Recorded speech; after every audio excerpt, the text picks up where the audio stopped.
ஒன்று சாமுவேலின் புத்தகம் 30வது அதிகாரம். தாவீதும் அவன் மனுஷரும் 3ஆம் நாளிலே சிக்லாகுக்கு வந்து சேர்கிறதற்குள்ளே அமலேக்கிய தென்புறத்து சீமையின் மேலும் சிக்லாகின் மேலும் விழுந்து சிக்லாகை கொள்ளையடித்து அதை அக்கினியால் சுட்டெரித்து அதிலிருந்த ஸ்திரீகளாகிய சிறியவர்களையும் பெரியவர்களையும் சிறைபிடித்து ஒருவரையும் கொன்று போடாமல் அவர்களை பிடித்து கொண்டு தங்கள் வழியே போய்விட்டார்கள். தாவீதும் அவன் மனுஷரும் அந்த பட்டணத்திற்கு வந்தபோது இதோ அது அக்கினியினால் சுட்டெரிக்கப்பட்டது என்றும் தங்கள் மனைவிகளும் தங்கள் குமாரரும் தங்கள் குமாரத்திகளும் சிறைபிடித்து கொண்டு போகப்பட்டார்கள் என்றும் கண்டார்கள். அப்பொழுது தாவீதும் அவனோடு இருந்த ஜனங்களும் அழுகிறதற்கு தங்களில் பலனில்லாமல் போக மட்டும் சத்தமிட்டு அழுதார்கள். தாவீதின் 2 மனைவிகளாகிய இஸ்ரேல் ஊராளான அகினோவாமும் கர்மேல் ஊராளான நாபாலின் மனைவியாயிருந்த அபிகாயிலும் சிறைபிடித்து கொண்டு போகப்பட்டார்கள். தாவீது மிகவும் நெருக்கப்பட்டான். சகல ஜனங்களும் தங்கள் குமாரர் குமாரத்திகள் நிமித்தம் மன கிளேசமானதினால் அவனை கல்லறிய வேண்டும் என்று சொல்லிக் கொண்டார்கள். தாவீது தன் தேவனாகிய கர்த்தருக்குள்ளே தன்னை திடப்படுத்தி கொண்டான். தாவீது அகிமெலேக்கின் குமாரனாகிய அபியத்தார் எனும் ஆசாரியனை நோக்கி, ஏபோத்தை என்னிடத்தில் கொண்டு வா என்றான். அபியத்தார் ஏபோத்தை தாவீதிடத்தில் கொண்டு வந்தான். தாவீது கர்த்தரை நோக்கி, நான் அந்த தண்டை பின்தொடர வேண்டுமா? அதை பிடிப்பேனா என்று கேட்டான். அதற்கு அவர், அதை பின்தொடர், அதை என்னை பிடித்து சகலத்தையும் திருப்பிக் கொள்வாய் என்றார். அப்பொழுது தாவீதும் அவனோடு இருந்த 600 பேரும் போனார்கள். அவர்கள் பேசோர் ஆற்றண்டைக்கு வந்தபோது அங்கே சிலர் நின்று போனார்கள். தாவீதோ 400 பேரோடும் கூட தொடர்ந்து போனான். 200 பேர் விடாய்த்து போனபடியினால் பேசோர் ஆற்றை கடக்க மாட்டாமல் நின்று போனார்கள். ஒரு எகிப்தியனை வெளியில் அவர்கள் கண்டு அவனை தாவீதிடத்தில் கொண்டு வந்து புசிக்க அவனுக்கு அப்பமும் குடிக்க தண்ணீரும் கொடுத்து அத்திப்பழ அடையின் ஒரு துண்டையும் வற்றலான 2 திராட்சை பல குழைகளையும் அவனுக்கு கொடுத்தார்கள்.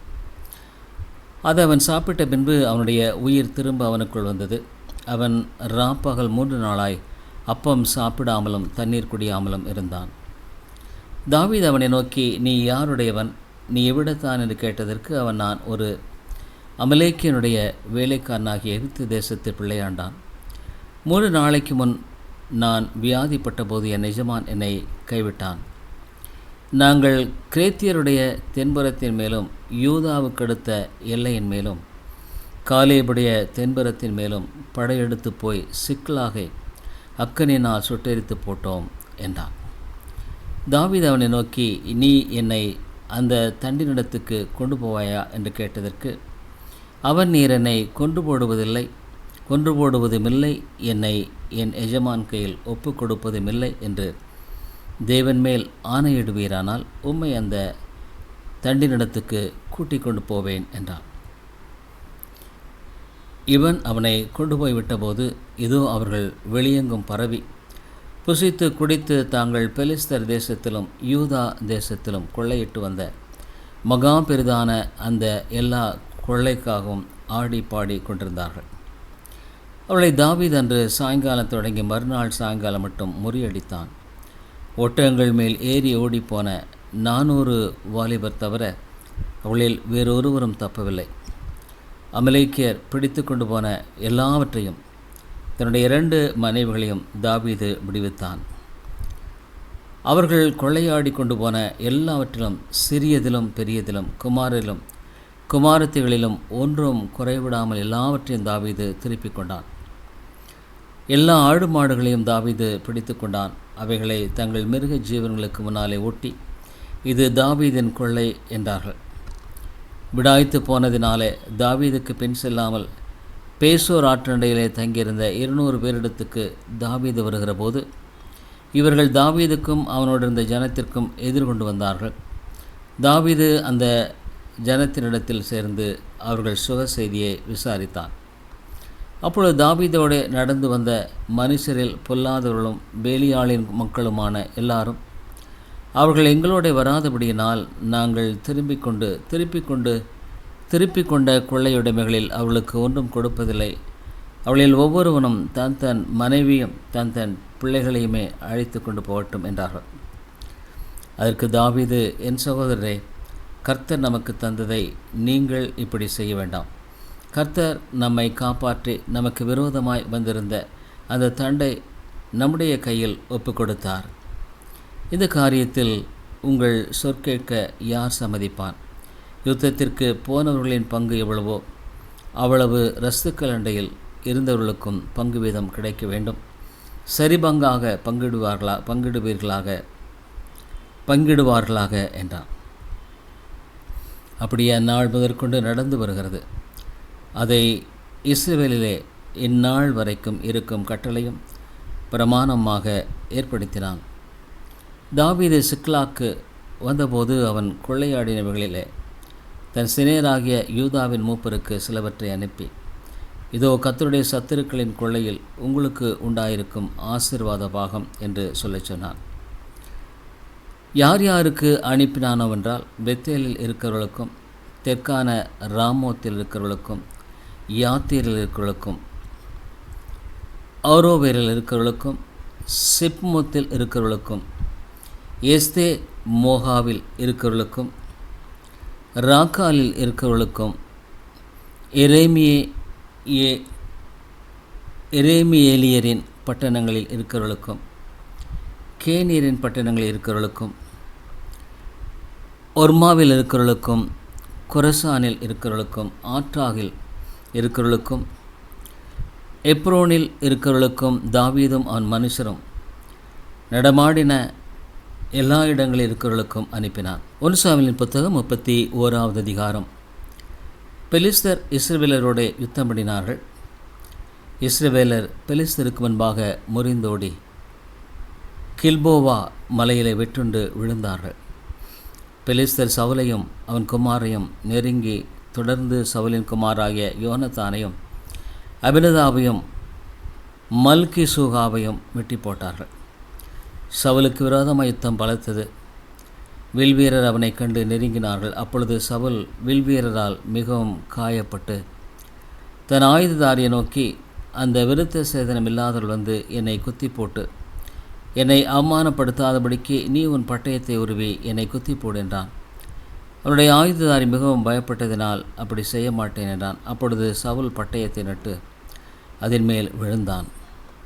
சவுல் செத்துப்போனதை அவன் ஆயுததாரி கண்டபோது அவனும் தன் பட்டயத்தின் மேல் விழுந்து அவனோடு கூட செத்துப்போனான். அப்படியே அன்றைய தினம் சவுலும் அவன் 3 குமாரரும் அவன் ஆயுததாரியும் அவனுடைய எல்லா மனுஷரும் ஒருமிக்க செத்துப்போனார்கள். இஸ்ரவேலர் முறிந்தோடினார்கள் என்றும் சவுலும் அவன் குமாரும் செத்துப்போனார்கள் என்றும் பள்ளத்தாக்குக்கு இப்பாலும் யோர்தானுக்கு இப்பாலும் இருந்த இஸ்ரவேலர் கண்டபோது அவள் பட்டணங்களை விட்டு ஓடிப்போனார்கள். அப்பொழுது பெலிஸ்தர் வந்து அவைகளிலே குடியிருந்தார்கள். வெட்டுண்டவர்களை உரிந்து கொள்ள பெலிஸ்தர் மறுநாள் வந்தபோது அவர்கள் சவுலும் அவன் 3 குமாரும் கில்போவா மலையிலே விழுந்து கிடக்கிறதை கண்டு அவன் தலையை வெட்டி அவன் ஆயுதங்களை எடுத்துக்கொண்டு தங்கள் விக்கிரங்களின் கோவில்களிலும் ஜனங்களுக்குள்ளும் செய்தியை பிரசித்தப்படுத்தும்படி அவைகளை பெலிஸ்தர் தேசத்திலே சுற்றிலும் அனுப்பி அவன் ஆயுதங்களை அஸ்தரோத் தேவனுடைய கோவிலிலே வைத்து அவன் உடலை பெத்சானின் அலங்கத்திலே தூக்கி போட்டார்கள். பெலிஸ்தர் சவுலுக்கு செய்ததை கிளையா தேசத்து யாபேஸ் பட்டணத்தார் கேள்விப்பட்டபோது அவர்களுடைய பலசாலிகள் எல்லாரும் எழுந்து முழுதும் நடந்து போய் பெத்சானின் அலங்கத்தில் இருந்த சவுலின் உடலையும் அவன் குமாரின் உடலையும் எடுத்து யாபேசுக்கு கொண்டு வந்து அவைகளை அங்கே தகனம் பண்ணி அவருடைய எலும்புகளை எடுத்து யாப்பேசில் இருக்கிற தோப்பிலை அடக்கம் பண்ணி 7 நாள் உபவாசம் பண்ணினார்கள். 2 சாமுவேலின் புத்தகம் 1வது அதிகாரம். சவுல் மரித்த பின்பு தாவீது அமலேக்கியரை முறியடித்து சிக்லாக்கு திரும்பி வந்து 2 நாள் அங்கே இருந்த பிற்பாடு 3ஆம் நாளிலே ஒரு மனுஷன் சவுலின் பாளையத்திலிருந்து புறப்பட்டு தன் வஸ்திரங்களை கிழித்து கொண்டு தன் தலையின் மேல் புழுதியை போட்டுக்கொண்டு தாவீதினிடத்தில் வந்து தரையிலே விழுந்து வணங்கினான். தாவீது அவனை பார்த்து, நீ எங்கே இருந்து வந்தாய் என்று கேட்டதற்கு அவன் இஸ்ரவேலின் பாளையத்திலிருந்து தப்பி வந்தேன் என்றான். தாவீது அவனை பார்த்து நடந்த செய்தி என்ன சொல் என்று கேட்டதற்கு அவன், ஜனங்கள் யுத்தத்தை விட்டு முறிந்து ஓடி போனார்கள். ஜனங்களில் அநேகம் பேர் விழுந்து மடிந்து போனார்கள். சவுலும் அவன் குமாரனாகிய யோனத்தானும் மடிந்தார்கள் என்றான். சவுலும் அவன் குமாரனாகிய யோனத்தானும் மடிந்து போனது உனக்கு எப்படி தெரியும் என்று தாவீது தனக்கு அதை அறிவிக்கிற வாலிபனிடத்தில் கேட்டதற்கு, அந்த வாலிபன், நான் தற்செயலாய் கில்போவா மலைக்கு போனேன். அப்பொழுது இதோ சவுல் தம்முடைய ஈட்டியின் மேல் சாய்ந்து கொண்டிருந்தார். ரதங்களும் குதிரை வீரரும் அவரை தொடர்ந்து நெருங்கினார்கள். அவர் திரும்பி பார்த்து என்னை கண்டு கூப்பிட்டார். அதற்கு நான் இதோ இருக்கிறேன் என்றேன். அப்பொழுது அவர், நீர் யார் என்று என்னை கேட்டார். நான் அமலேக்கியன் என்று சொன்னேன். அவர் என்னை நோக்கி, நீ என்னண்டையில் கிட்ட வந்து நின்று என்னை கொன்று போடு, என் பிராணன் முழுதும் இன்னும் போகாதனால் எனக்கு வேதனையாக இருக்கிறது என்றார். அப்பொழுது நான் அவர் விழுந்த பின்பு பிழைக்க மாட்டார் என்று நிச்சயித்து அவர் அண்டையில் போய் நின்று அவரை கொன்று போட்டேன். பிற்பாடு அவர் தலையின் மேல் இருந்த முடியையும் அவர் புயத்தில் இருந்த அஸ்தகடாகத்தையும் எடுத்துக்கொண்டு அவைகளை இங்கே என் ஆண்டவனிடத்திற்கு கொண்டு வந்தேன் என்றார். அப்பொழுது தாவீதும் அவனோடு இருந்த சகல மனுஷரும் தங்கள் வஸ்திரங்களை கிழித்து கொண்டு, சவுலும் அவன் குமாரனாகிய யோனத்தானும் கர்த்தருடைய குடும்பமும் கர்த்தருடைய ஜனங்களும் இஸ்ரவேல் குடும்பத்தாரும் பட்டயத்தாலே விழுந்தபடியினால் புலம்பி அழுது சாயங்காலம் மட்டும் உபாசமாக இருந்தார்கள்.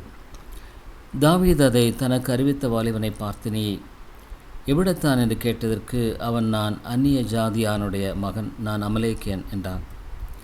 தாவீது அவனை நோக்கி, கர்த்தர் அபிஷேகம் பண்ணினவரை கொன்று போடும்படி நீ உன் கையை நீட்ட பயப்படாமற் போனது என்ன என்று சொல்லி வாலிபல் ஒருவனை கூப்பிட்டு, நீ கிட்ட போய் அவன் மேல் விழுந்து அவனை வெட்டு என்றான்.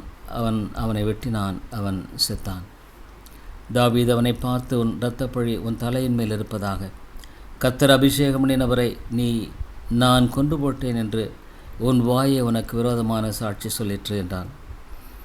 தாவீது சவுலின் பேரிலும் அவன் குமாரனாகிய யோனத்தானின் பேரிலும் புலம்பல் பாடினான்.